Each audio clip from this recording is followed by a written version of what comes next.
Rebonjour, chers frères et sœurs. Nous continuons les enseignements de ce matin. Comme je l'ai promis hier, nous allons connaître la première famille du monde. Dans 1 Chronique 8, il est écrit Benjamin et Saul. Benjamin engendra Béla, son premier-né, Asbel le second, Ahiram le troisième, Noa le quatrième et Rapha le cinquième. Fils de Béla, sont Adar, Géra, père d'Adaud, Abisui, Naaman, Awe, Géra, Sefoufan et Hura. Fils d'Adod, c'étaient les chefs des familles habitant Geba. Et ils les firent émigrer à Manahat. Ils sont Naaman, Achia et Géra, qui les fit émigrer, lequel engendra Oza et Aoud. Saharayam eut des enfants dans le pays de Moab, après avoir répudié ses femmes Oussim et Bara. Il lui naquit de Odès, sa femme,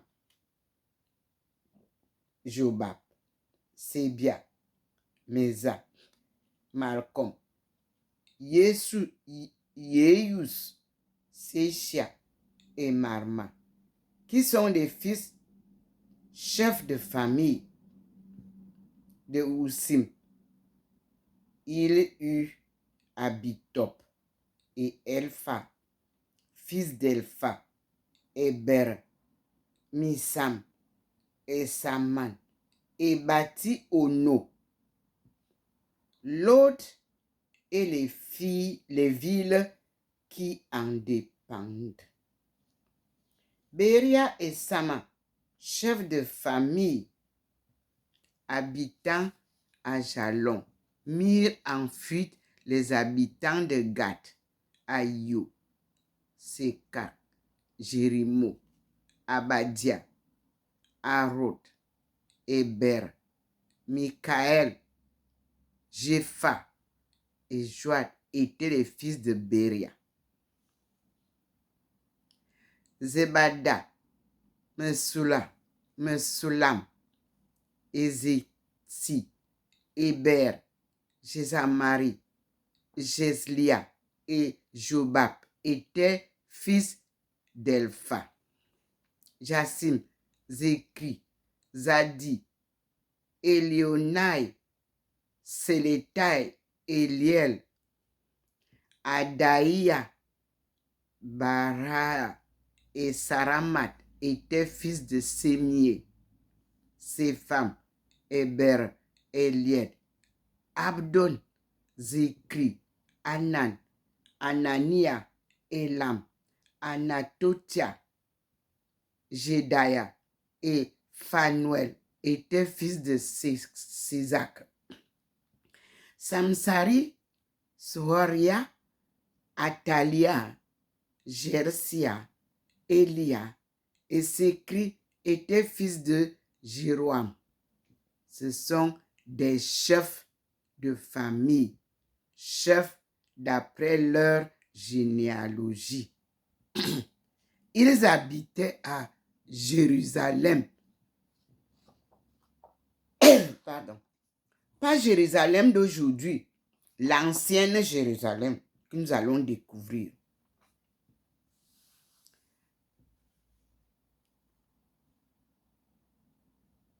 Le père de Gabaon, Jéhiel, habitait à Gabaon. Si on pouvait dire Gabon, nous allons découvrir. Sa femme s'appelait Maaka. Son fils aîné, Abdon. Puis Sur, Kis, Baal, Ner, Nadab, Gédor, Ayou, Sacher et Miclot. Miclot engendra Sama. Ils habitèrent aussi Jérusalem avec leurs frères. Ner engendra Kis. Kis engendra Saul. Saul engendra Jonathan, Melchishua, Abinadab et Isbal, fils de Jonathan. Meribah engendra Mika, fils de Mika, Phiton, Melech, Taria, et Achaz. Achaz engendra Joada. Joada engendra Alamat, Azmavet et Zamri. Zamri engendra Moza. Moza engendra Mana. Rapha, son fils, Elaza, son fils, Asel, son fils. Asel eut 6 fils, dont voici les noms: Ezrikam, Bokru, Ismaël, Saria, Obdia et Anan, tous fils d'Azel, fils d'Esek, son frère,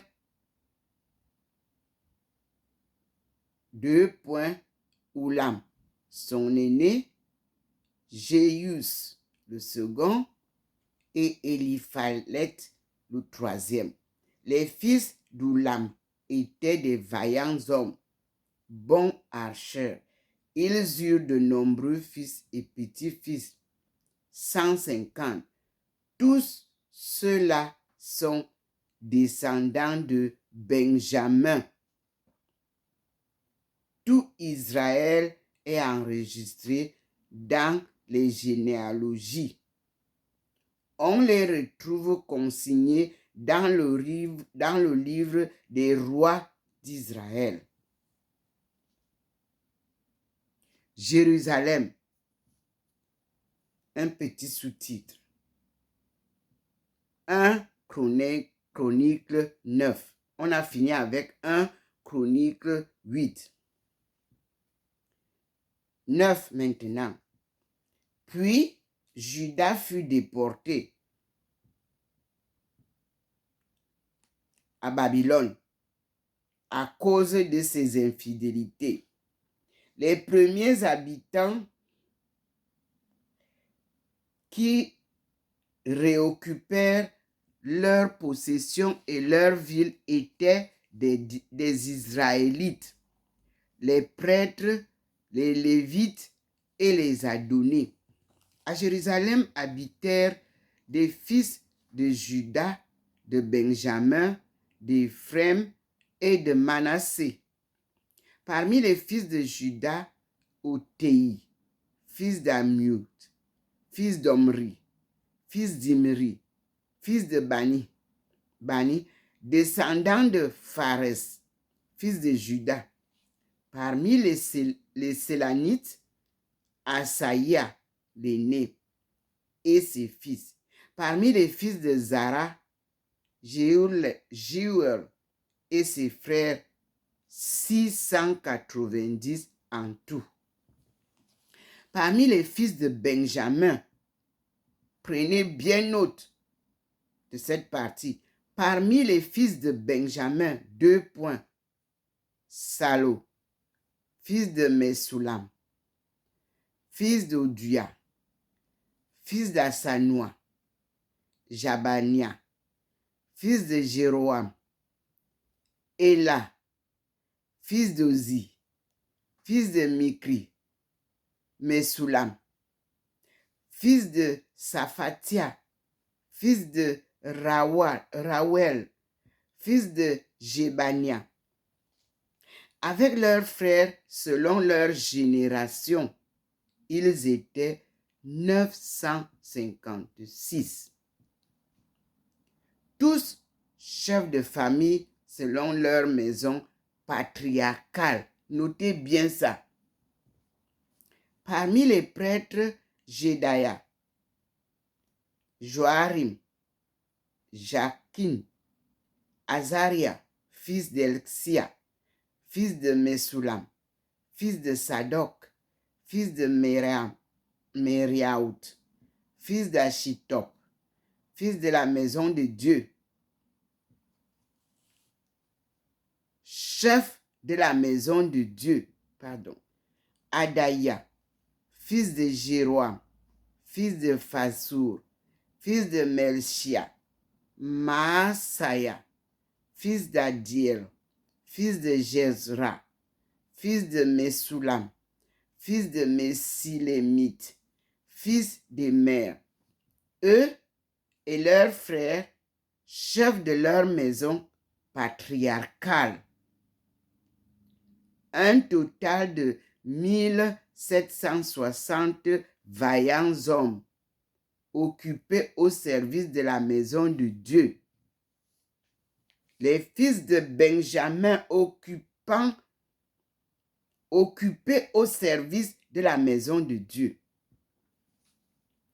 Parmi les Lévites, Sémia, fils de Yassoup, fils d'Ezrikam, fils d'Asébia, descendant de Merari, Barbakar, Heres, Galal, Matania, fils de Mika, fils de Zékri, fils d'Asaph, Obdia, fils de fils de Seméaï, fils de Gala, fils d'Iditum, Barachia, fils d'Aza, fils d'Elkana, qui habitait dans les villages de Nétophasiens. Parmi les portiers,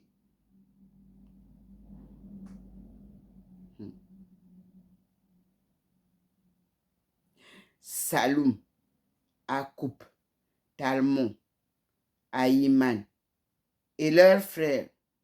Saloum était leur chef. Il est encore le gardien de la porte du roi à l'Orient.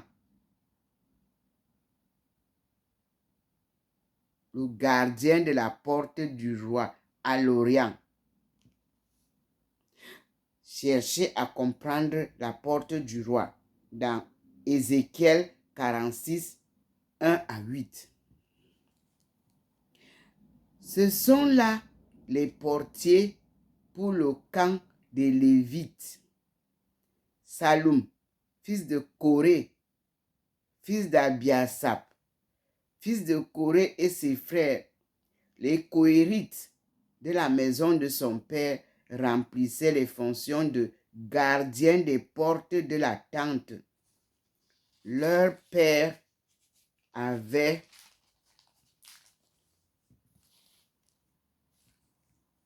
les pères au pluriel, avaient gardé l'entrée du camp du Seigneur. Les Benjamins sont les gardiens de la porte du camp du Seigneur. Finès, fils d'Éléazar, avait jadis été leur chef, et le Seigneur était avec lui. Zacharie, fils de Mesalémia, était portier à l'entrée de la tente de réunion. Notez ça. Ces gardiens de porte avaient été choisis au nombre de 212, enregistrés dans la généalogie d'après leur village. David et Samuel, le voyant, les avaient établis dans leurs fonctions. Eux et leurs fils étaient préposés à la garde des portes de la maison du Seigneur, de la maison de la tente. Notez bien ça. Il y avait des portiers aux 4 points cardinaux, à l'est, à l'ouest, au nord et au midi. leurs frères demeurant dans les villages venaient auprès d'eux chaque semaine, à tour de rôle. Les 4 chefs des portiers restaient constamment en fonction. Notez ça aussi. Ils étaient lévites et assumaient la surveillance des dépôts et des trésors de la maison de Dieu. À bien noter. Ils logeaient autour de la maison de Dieu, car ils en avaient la garde, ainsi que la charge de l'ouvrir tous les matins. Notez ça. D'autres avaient la surveillance des objets du culte qu'ils inventoriaient à l'entrée et à la sortie. Notez bien. D'autres encore veillaient sur tous les ustensiles du sanctuaire, sur la fleur de farine, le vin, l'huile, l'encens et les aromates. Bien noté. Des fils de prêtres composaient les essences aromatiques. Notez bien ça, que des fils de prêtres composaient les essences aromatiques. Matthias, un lévite, premier-né de Salum, le Coréite, avait le soin des gâteaux cuits dans la poêle. Notez aussi. Quelques-uns de leurs frères, fils des Kahatites, étaient chargés d'apprêter pour chaque sabbat les pains d'oblation. Notez, ce sont là aussi les chantres, chefs de famille lévites. Ils demeuraient dans les appartements du temple, exempts du temple. Regardez comment Maman Marie éveille sur ce que je fais. C'est derrière moi. Le Seigneur vous présente. La lumière divine, elle parle.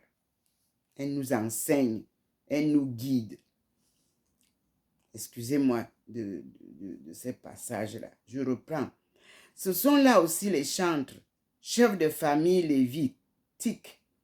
Ils demeuraient dans les appartements du temple, exempts d'autres fonctions, pour remplir la leur jour et nuit. Tels sont les chefs de famille lévitiques, d'après leur généalogie. Ils habitaient à Jérusalem. Ce n'est pas Jérusalem nouvelle d'aujourd'hui. Je continue la lecture. Le père des Gabaonites, on dirait le père des Gabonites. Pour le moment, c'est écrit Gabaonites. Jéhil habitait à Gabaon. Si on enlève A, on a Gabon. Sa femme s'appelait Maaka. Son fils aîné, Abdon.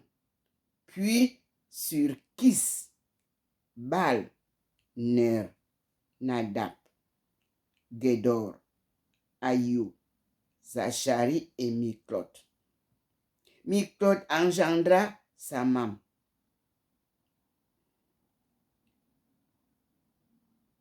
Ils habitaient aussi avec leurs frères à Jérusalem. Ner, N-E-R, engendra Kis. Kis engendra Saul. Saul engendra Jonathan, Melchisua, Abinadab et Esbahal, fils de Jonathan. Meribal engendra Mika, fils de Mika, Python, Melech, Taria et Ahaz. Ahaz engendra Jara. Jara engendra Alamat, Azmavet et Zamri. Zamri engendra Moza. Moza engendra Bana, Raphaïa, son fils, Elasa, son fils, Assel, son fils. Assel eut 6 fils, dont voici les noms. Ezrikam, Bokrou, Ismaël, Saria, Obdia, Anan. Tels sont les fils d'Asser. Fin de 1 Chronique 9.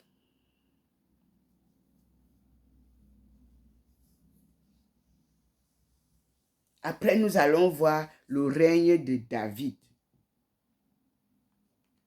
Mais qui était David? Nous allons le découvrir. David, c'est un nom, un nouveau nom. Nous allons découvrir David. Ne vous en faites pas. Il y a son nom. La liste des noms que je vous ai donnés ici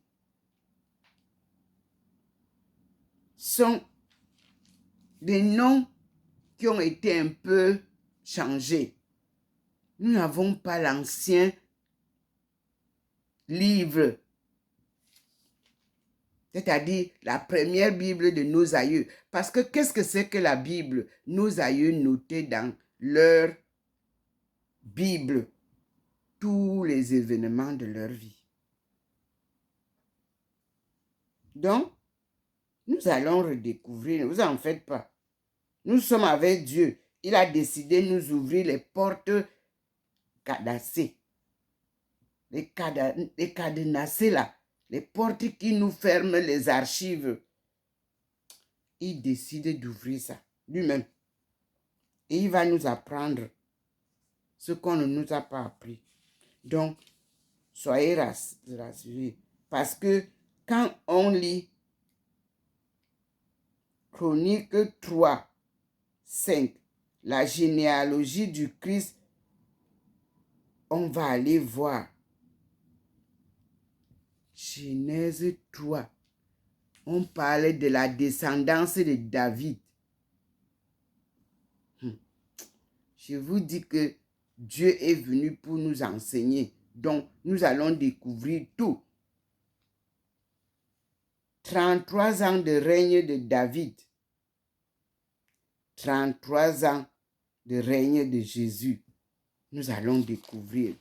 Et nous voyons que la généalogie des rois de Juda, base d'une partie de la généalogie du Christ, selon Matthieu 1, versets 6 et 12, avec quelques variantes et omissions. À vous d'aller lire là-bas parce que moi, je ne suis pas dans le Nouveau Testament. Je suis dans l'Ancien. Et dans 1 Chronique 3, qui me ramène derrière, on dit que la généalogie du Christ, de Jésus-Christ, selon Luc 3, 31, passe par Nathan, fils de David, Béthué, et plus connu sous le nom de Bétchabé. Lire 2 Samuel 11, verset 3. Et moi, je ne pars pas là-bas parce que nous sommes sur l'Ancien Testament. Merci Seigneur. Merci mon Dieu. Le livre de Chroniques 1 est à lire pour évidence de notre appartenance à la première lignée de l'humanité. Oui, je fais partie de la première lignée car je suis petite fille de Benjamin. Plus précisément de Béla. Oui, c'est écrit ici. Et je l'avais découvert en 2001 le 18-11-2001. C'est noté dans mon livre. Benjamin engendra Béla, son premier-né. Et nous allons découvrir, je vous dis que tout ce qui a été caché sera à nu.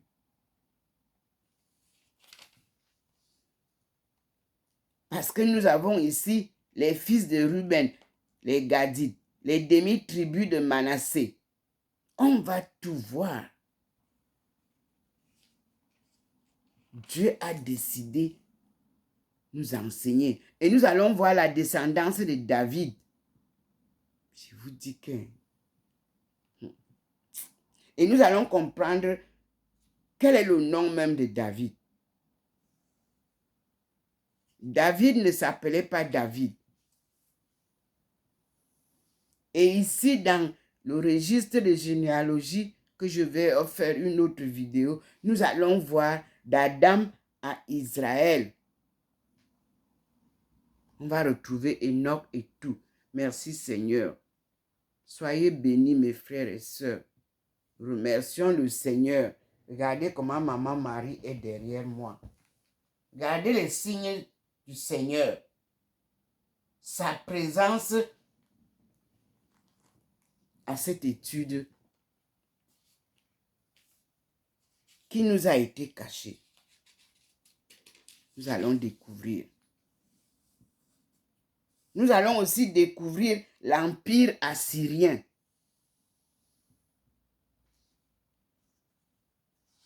Nous allons tout découvrir.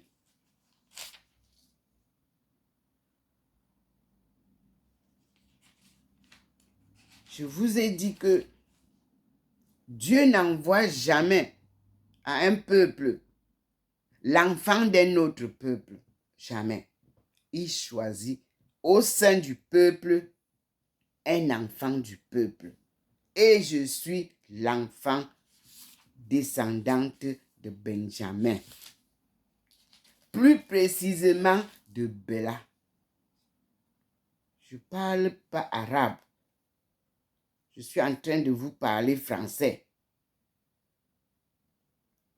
Et j'ai la Bible en main. Celle qui n'est même pas l'ancienne que je recherche. Parce que l'ancienne là, je ne pouvais pas la sortir des bibliothèques. Mais j'ai eu l'occasion de lire. La Chine est très documentée. C'est là où j'ai retrouvé l'histoire de mes aïeux et de mes ancêtres.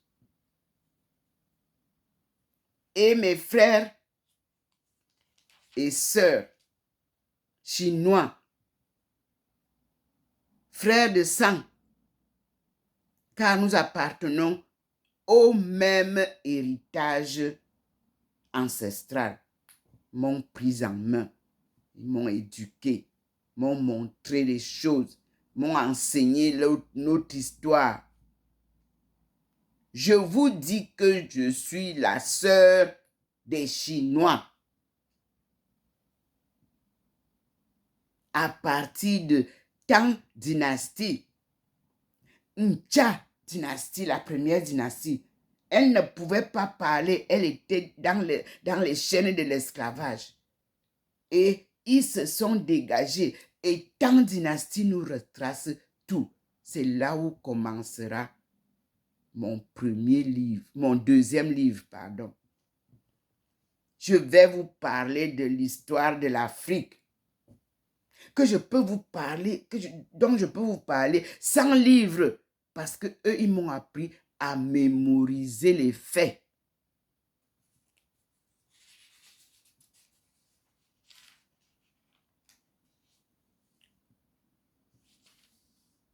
Merci mes frères chinois.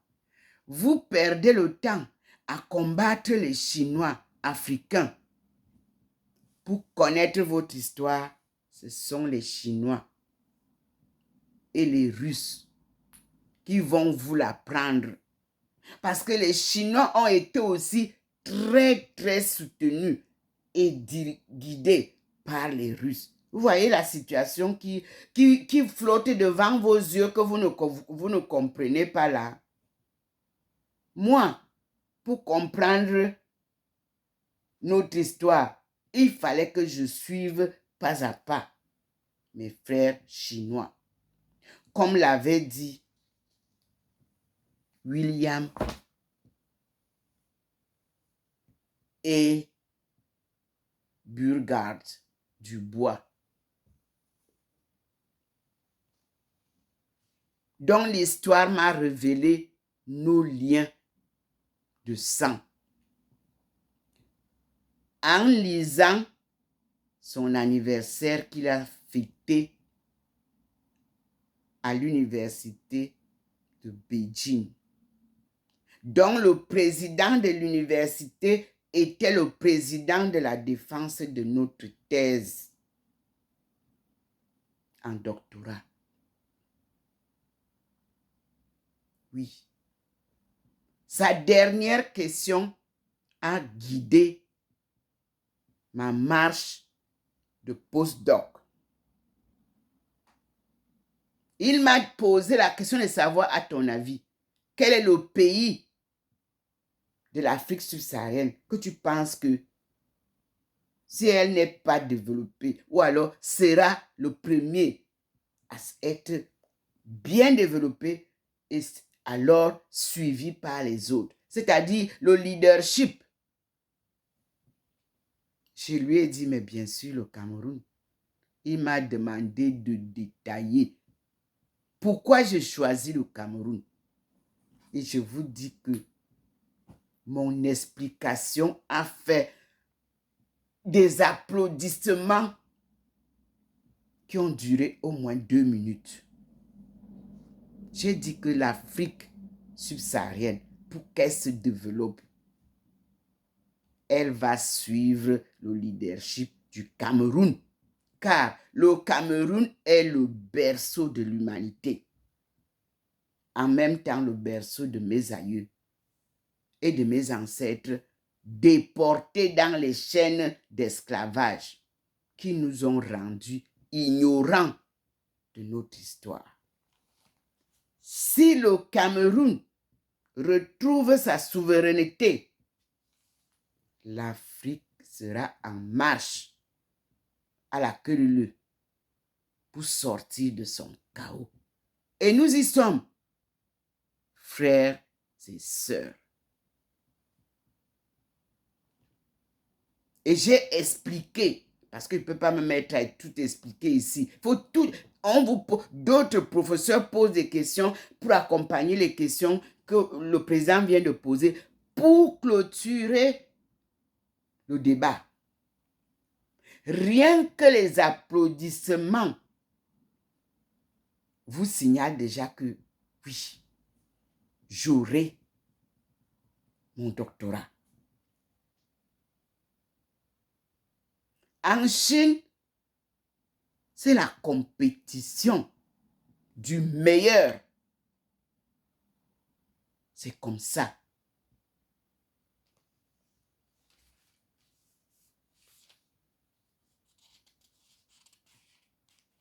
Merci Seigneur m'avoir donné le courage, la détermination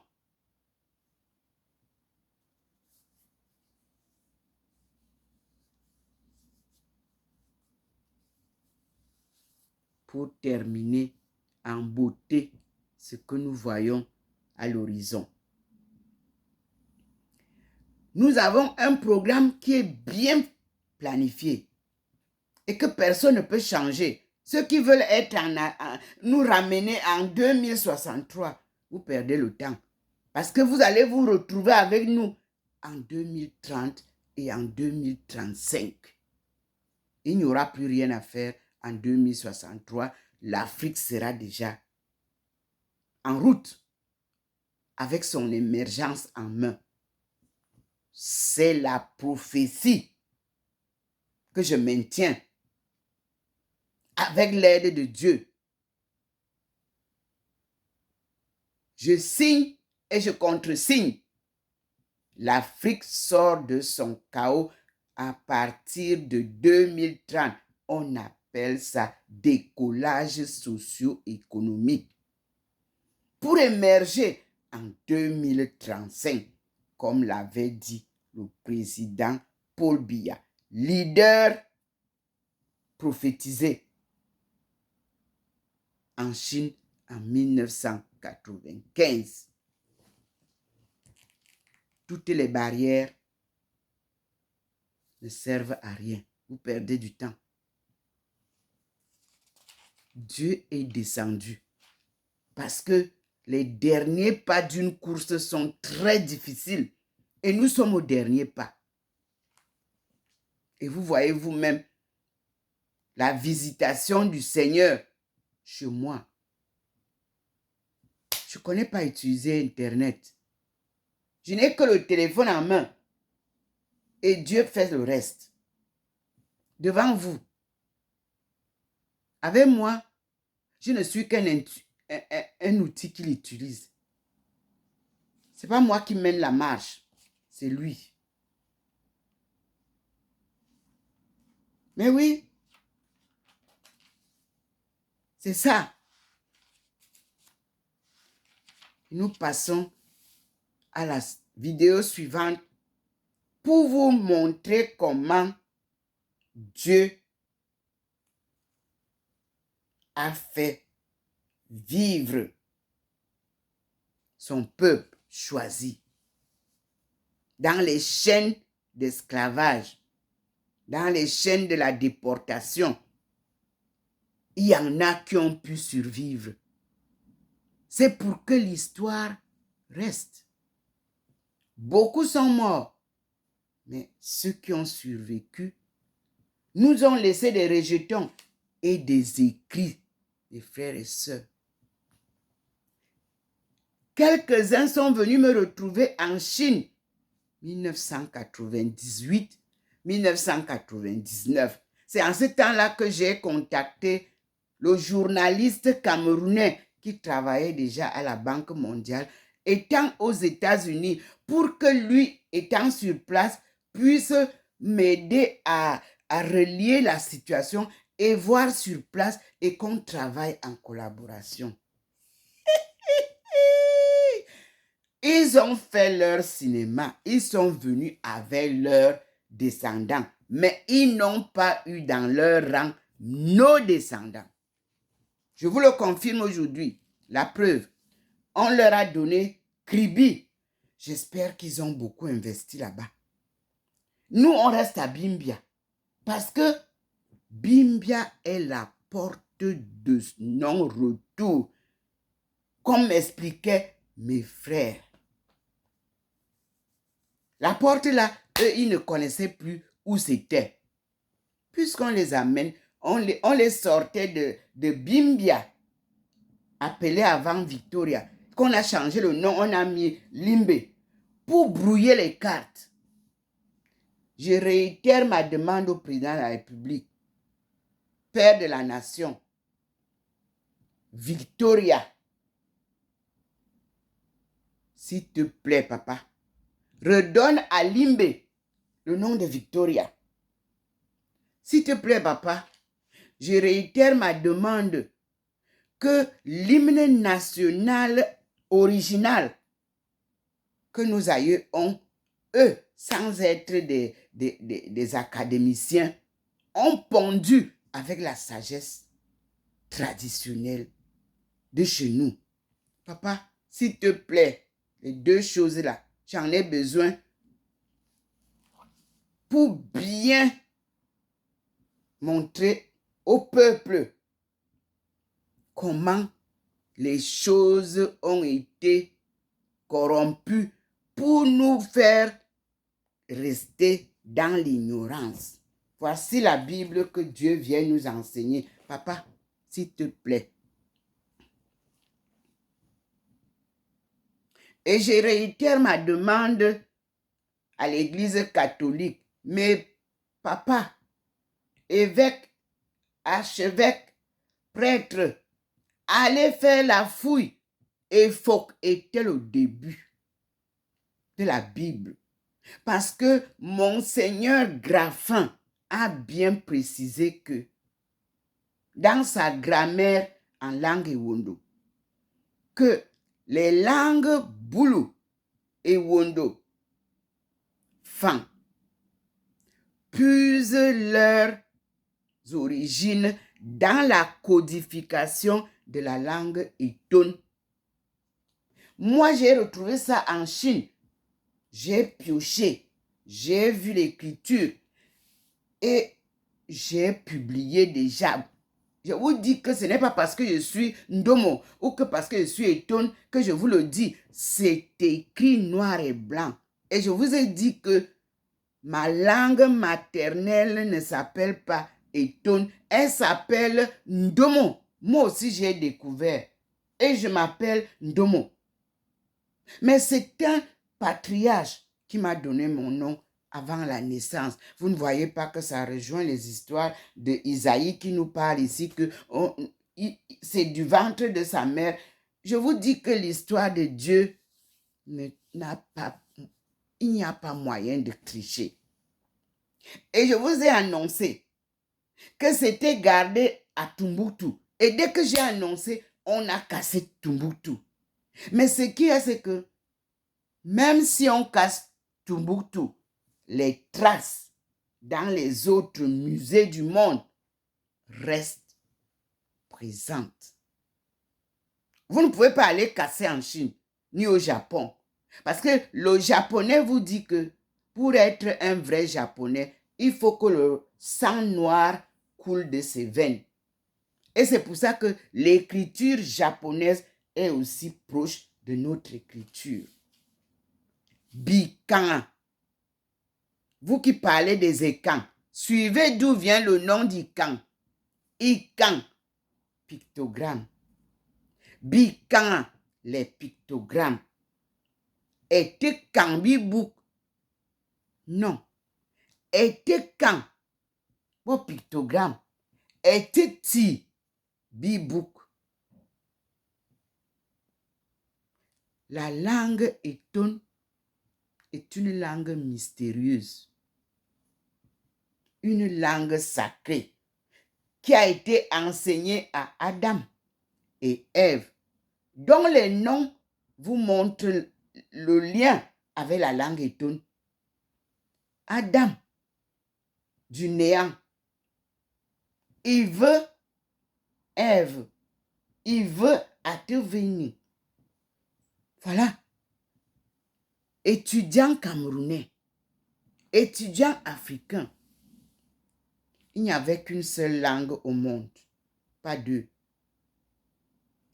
C'est de cette langue-là que naissent toutes les autres langues, que ce soit anglaise, que ce soit allemande, que ce soit française, que ce soit tout ce que vous voulez, sont nés de la codification de la langue Eton, appelée Ndomo, et qui s'est retrouvée malheureusement à Tombouctou. Et Dieu est merveilleux. Avant qu'on ne détruise Tombouctou, j'ai eu la chance de vous publier ce petit bout qu'il a envoyé comme ça. J'étais en Guyane. J'ai retrouvé ça. Et j'ai publié. Il t'envoie un peu des signes et tout ça. Et j'ai retrouvé Enoch Linga, que vous avez chassé du Cameroun, qui était venu de Tanzanie, qui était venu pour vous enseigner comme Jésus était venu, pour vous rappeler l'histoire. Si. Il a vécu à Bimbia, il a vécu à Victoria, il a épousé une anglophone de là-bas. Malheureusement, il n'arrivait pas à implanter les leçons. Il est rentré. Mais je me suis retrouvée avec son histoire comme ça aussi. Lorsque j'ai eu l'appel d'aller à Nashville, aux États-Unis, Dieu m'a donné les éléments pour pouvoir retrouver mes frères à Nashville. Et la grande surprise, mes frères et sœurs, c'est que là où se trouve l'église où on m'a envoyé, à Nashville, c'est sur une rue qui porte le nom de Bella, de Belle, B-E. Parce qu'on enlève les petits mots, on vous embrouille. Dieu, lui, il vient refaire l'ordre. Et vous avez vu, je devais partir, on a fermé les portes des États-Unis à double clé. On a fait des années impossible de traverser pour aller aux États-Unis. Nous, on n'est pas pressés. Avec Dieu, les hommes se fatiguent, alors lui, il vient. Et j'avais annoncé que je suis sûre que Dieu va d'abord faire le ménage aux États-Unis avec les tueries et tout ça et préparer mon départ et mon arrivée aux États-Unis quand il aura fait le ménage. Et la surprise que j'ai eue, c'est que j'ai été envoyé, j'ai appelé un de nos amis de l'église, des religions. Et je lui ai demandé de m'aider à retrouver où se trouve Nashville. Je leur ai demandé ça. Gloria Copeland, Kenneth Copeland, c'est leur église. Leur église m'a envoyé vers Jesse, qui lui est rapproché de Nashville, mais pas à Nashville même. Il est à Louisiana. Je les ai contactés. Malheureusement, je n'ai pas eu d'issue. Parce que Jesse, c'était déjà l'indice d'un nom de ma famille. Je voyais déjà la route. Non, le diable bloque. Mais nous, on n'est pas pressés. Avec Dieu, c'est pas à pas. Oui, c'est ça. Suivre Dieu, tu ne peux pas aller au-devant de Dieu. Tu dois marcher derrière lui. C'est lui qui contrôle le chemin. C'est un chemin difficile et périlleux. Si tu t'aventures avant lui, c'est ton problème là-bas. Tu dois marcher pas à pas en le suivant. Parce que c'est lui qui te tient par sa forte main et qui te montre le chemin. C'est une torche qui ne s'éteint pas. La lumière divine.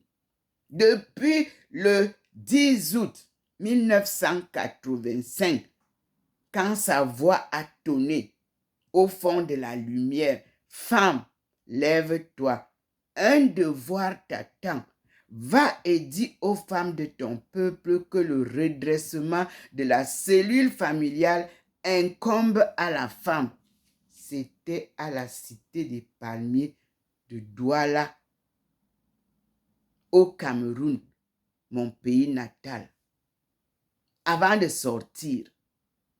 Et cette histoire est connue tant de l'administration que des églises du Cameroun, puisque à partir de cet appel, je suis allé voir Monseigneur le cardinal Toumi. Je ne savais plus comment faire.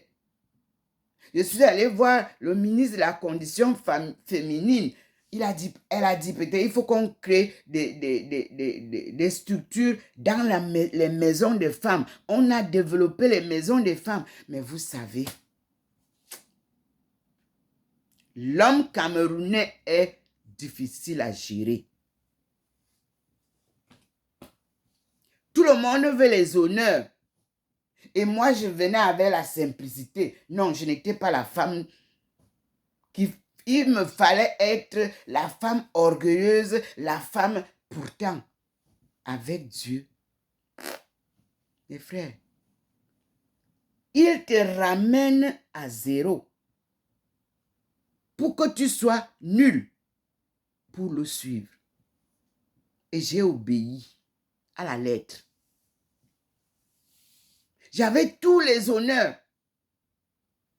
au Cameroun. J'ai ramené ça à zéro pour vivre selon la volonté de Dieu. Il faut être effacé, mais tout en étant présente.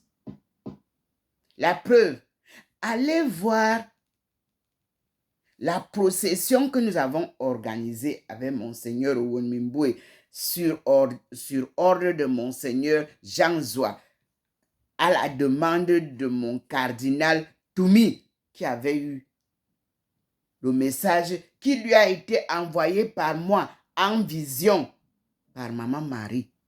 Regardez comment nous avons organisé ça et observez comment j'étais effacée. C'est-à-dire, il fallait être comme une vieille femme. Ça ne m'empêchait pas de m'habiller bien comme je le faisais souvent. Non. En ce temps-là, tu dois atténuer ta beauté, tes efforts, ta vivacité pour laisser Dieu mener le jeu. Pour laisser les esprits saints dominer le terrain. Pour donner à Maman Marie sa place et son fils. Et nous avons vécu cela en direct, la rencontre des forces célestes et des forces terrestres. Oh, le monde est méchant.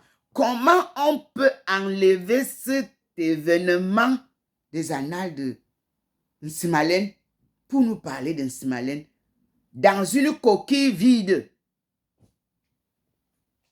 Dieu a décidé de ressortir son histoire. Sa rencontre du peuple d'en haut et d'en bas. Pour que lui-même vous fasse taper les tam-tams et les tambours. Comme vous l'avez vu en Nsimalène, c'est quand Monseigneur Jean Zoua a entendu la marche de la veille. Il nous a envoyé les balafons. L'équipe est venue rehausser l'événement. C'était terrible. Et les groupes charismatiques de toute l'étendue du Cameroun ont participé. Une cloche de Dieu, quand il sonne, il vous relève, il vous réveille, vous tous. Mes frères et sœurs,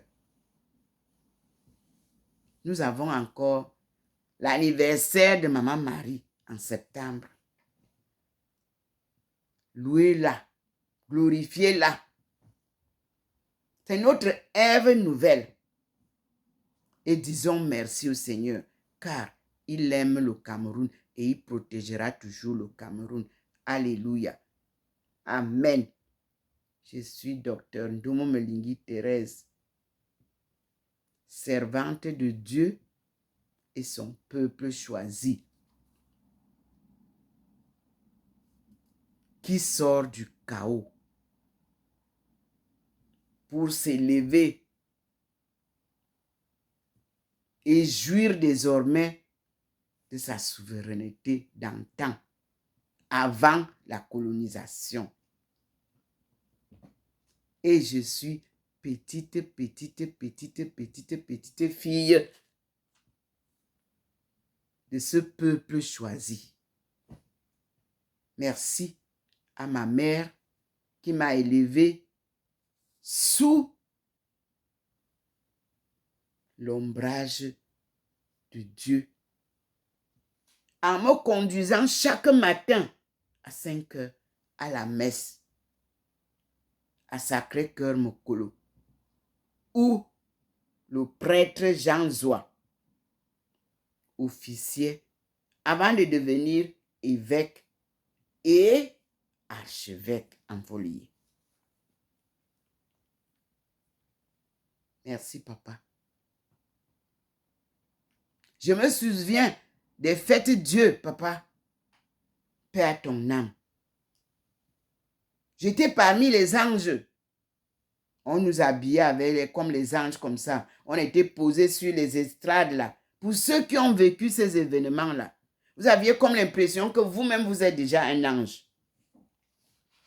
Il y avait les saints, il y avait les anges, il y avait les chorales, il y avait les groupes de... C'était magnifique. Et on est venu envahir maintenant Mokolo. Cet endroit était un endroit vide, pas de maison. Pour la fête Dieu. Partout, il y avait de l'espace autour des cathédrales, autour des maisons de Dieu. Vous en avez fait des lieux de commerce. Quand on est dans la cathédrale, ça grouille dehors. Non, c'était calme. Sacré-Cœur était loin, derrière les cimetières là-bas, les sœurs et tout ça, les écoles. Et quand on faisait la messe, tu n'entends pas les bruits des voitures. Merci Seigneur. Merci mon Dieu. Merci pour la délivrance de ton peuple et le salut du monde entier. Amen.